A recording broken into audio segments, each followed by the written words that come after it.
नमस्ते, स्वागत छ यहाँहरूलाई मेरो च्यानलमा। आज म फेरि अर्को रेसिपी लिएर आएको छु र यो हो मसरुम छोइला। र अरू यस्तै नयाँ रेसिपीहरूको लागि प्लिज मेरो च्यानललाई सब्स्क्राइब गरिदिनु होला र बेल आइकनलाई पनि प्रेस गरिदिनु होला। मसरुम छोइला बनाउनको लागि सबैभन्दा पहिला मैले लिएको छु मसरुम। मैले चाहिँ वेस्टर्न मसरुम लिएको छु र यहाँहरूले जुनसुकै टाइपको मसरुम पनि लिन सक्नुहुनेछ। त्यसपछि मैले लिएको छु अदुवा लसुन, स्प्रिङ अनियन, त्यस्तै मैले लिएको छु हरियो खुर्सानी, मैले लिएको छु सुकेको खुर्सानी, यसलाई चाहिँ मैले तातो पानीमा भिजाएर राखेको छु, प्याज, नुन स्वाद अनुसार, मेथी सिड्स, हाफ टी स्पुन जिरा धनिया पाउडर, एउटा बोइल गरेर पिल गरेको टोमेटो, त्यस्तै मैले लिएको छु टिमुर अनि बेसार। सबैभन्दा पहिला यो मसरुमलाई चाहिँ केलाउनु पर्छ, यसलाई चाहिँ यसरी छुट्याउनु पर्छ।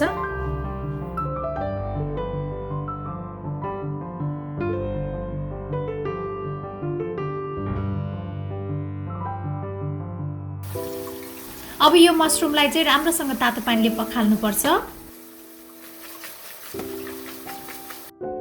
अब यो मसरुमबाट चाहिँ यसको पानी निकाल्नु पर्छ।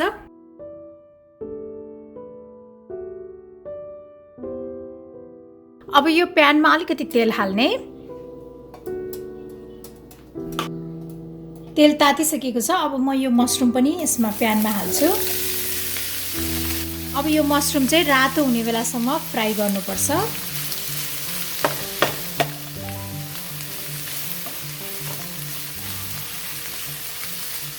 यो मसरुम फ्राई हुँदै गर्दा म यो छोइलाको लागि चाहिने पेस्ट पनि बनाइहाल्छु।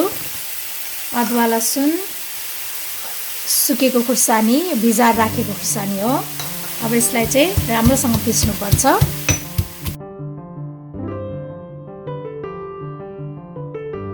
अब यो टमाटर पनि हालेर पिस्ने।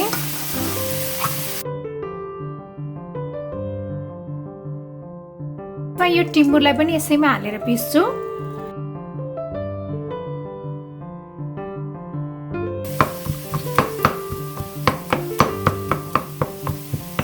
अब यो रेडी भइसकेको छ।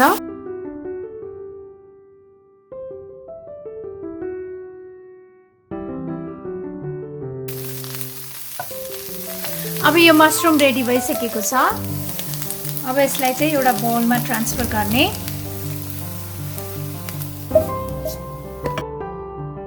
अब यो मसरुममा यो पेस्ट पनि हाल्ने। मैले फेरि सेम प्यानमा अलिकति तोरीको तेल हालेँ। अब यो मेथी सिडलाई पनि हाल्ने। अब यो मेथी चाहिँ खैरो रातो भइसकेको छ। अब म यसमा बेसार पनि हाल्छु। र अब यो तेलले चाहिँ यो मसरुमलाई झान्नुपर्छ। त्यसपछि अब यो स्प्रिङ अनियन पनि हाल्ने।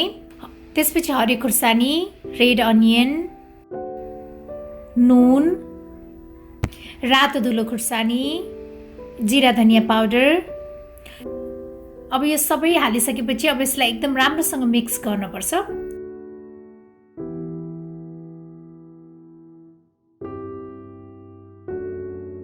अब हाम्रो यो मसरुम छोइला चाहिँ सर्भ गर्नको लागि रेडी भइसकेको छ।